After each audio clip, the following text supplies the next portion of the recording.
I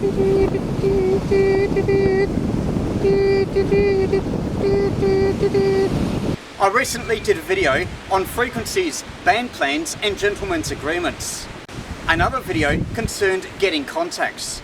Basically, either breaking into an established conversation, tail-ending conversations that have just finished, answering someone else's CQ call, or calling CQ yourself. In this video, I'll talk about calling CQ yourself, how to maximise the chances of success. Because a lot of amateurs say that they called CQ, but they didn't get any responses. That may be to do with how your station is set up. Maybe your antenna isn't very good, or your transmitter is too low a power to be easily heard. Or you might be choosing a time of day that's inactive on the band that you wish to get contacts. I'll talk a bit more about how to call CQ and actually get contacts. The first thing is to choose your frequency. Just because the frequency might be right in the band plan, for instance, it might say SSB segment and you pick a frequency within that, doesn't mean it's necessarily the best frequency for you to call on. You can get a lot of experience as to what the best frequency is by simply listening. And a lot of amateurs who started off as shortwave listeners for a couple of years got a jump start on those who didn't. Let's take 10 meters. The band plan might say that you can operate SSB anywhere from 28.3 up to maybe 29 megahertz. But if you're to randomly call CQ on say 28.7, then the chance is very small you'll actually get a contact. The reason for that is, generally speaking, most SSB activity on 10 meters is between about 28.4 and 28.5 megahertz. That's where most people who are looking for contacts will be tuning between. And if you're way above that frequency, then it's very unlikely that stations tuning by will ever hear your signal. You only find out about that through listening on the bands and studying amateur activity. Another example may be on 40 meters. Here in Australia, we've got 7 to 7.3 megahertz. However, 7.2 to 7.3 is shared with the broadcast stations who still have primary status in that area. Because of interference from those shortwave stations, it would be most unwise to be calling CQ in that segment, at least at night. During the daytime you might be okay, but again, that segment of the band is less used than say 7 to 7.2 megahertz. Certain bits of the band are more favoured for DXing than others. That may be a factor of history or licence allocations in certain countries. For instance, take 80 metres. Their frequency allocations vary around the world. The Americans, for instance, have 3.5 to 4 megahertz, whereas the Europeans generally 3.5 to 3.8. Here in Australia, we've got 3.5 to 3.7 and another segment just below 3.8. I think the Japanese and some other countries have even smaller segments on 80 metres. It then follows that if you are seeking DX contacts, then you should call in the frequencies that people in the other countries you want to work are allowed to operate in. Another thing with the Americans is the CW portion of their bands is wider than it is in a lot of countries. For instance, you don't hear Americans below 14.150 on SSB. Similar restrictions also apply on 40, 80 metres and possibly some other bands.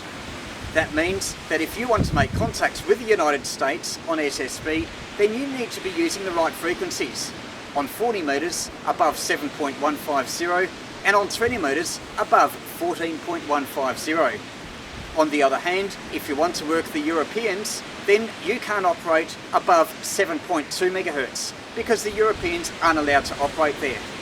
Or similarly, for Americans, they can't operate above 3.8 megahertz if they want to work Europeans, who are operating only below 3.8. It's also important to select a clear frequency. That's a little bit hard because the band may sound very different at your end versus the other side of the world. That's particularly the case on the higher HF bands, where signals skip over one another and you've got a skip zone where you might not be hearing a signal that is causing massive interference on the other side of the world. If you've been calling CQ a lot on the one frequency and you suspect there is interference, then it might be a good idea to move a little bit to ensure you are in the clear. And that gets onto another thing, especially if you're QRP, you do need to be in the clear. Therefore, if there's really strong stations, make sure you're say 4 or 5 kilohertz away from them. That lessens the chance of them splattering and obscuring your transmission.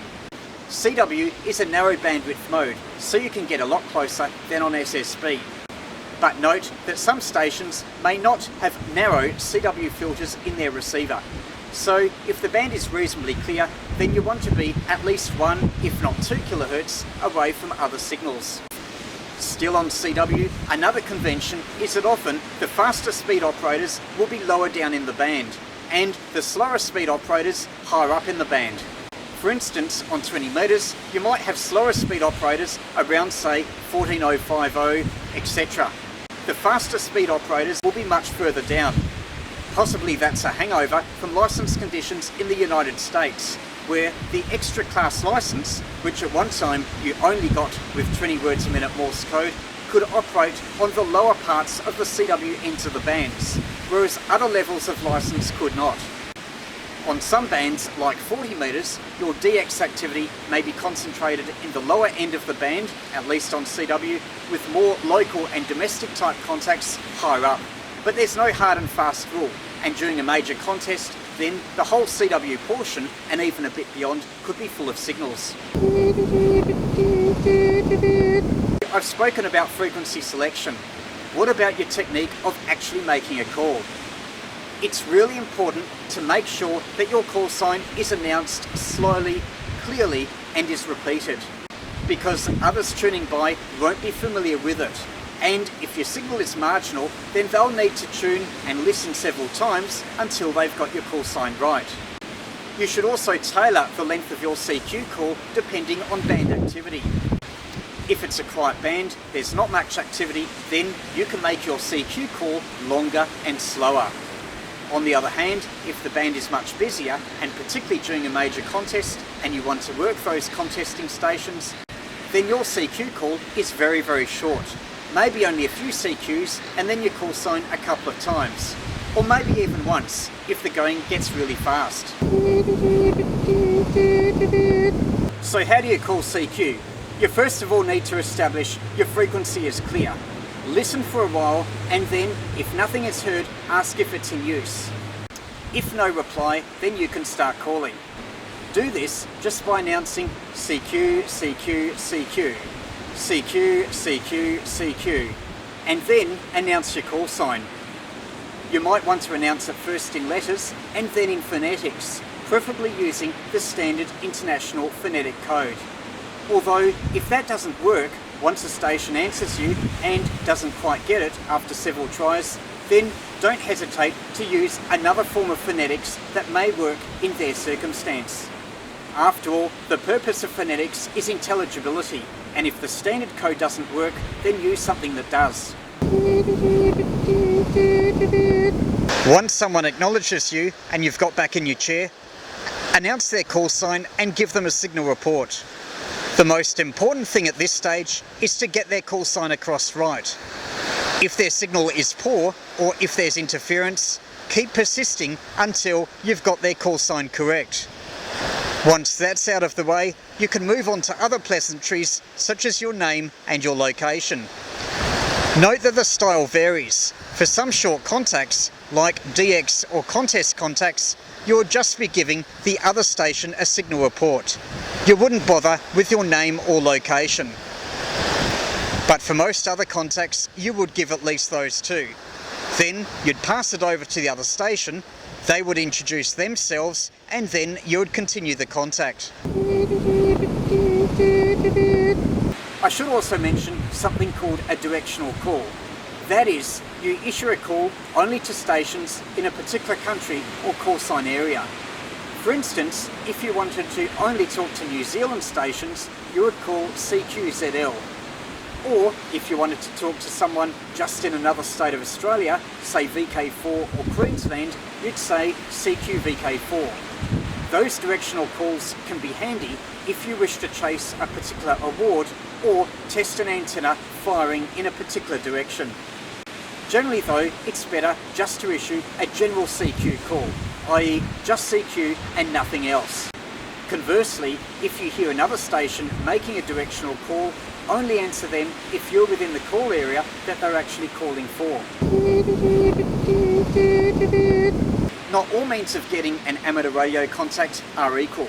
The most satisfying is undoubtedly getting a response from a DX station to a CQ call that you issued yourself. It's like fishing. You cast your line out and you never know what you might catch.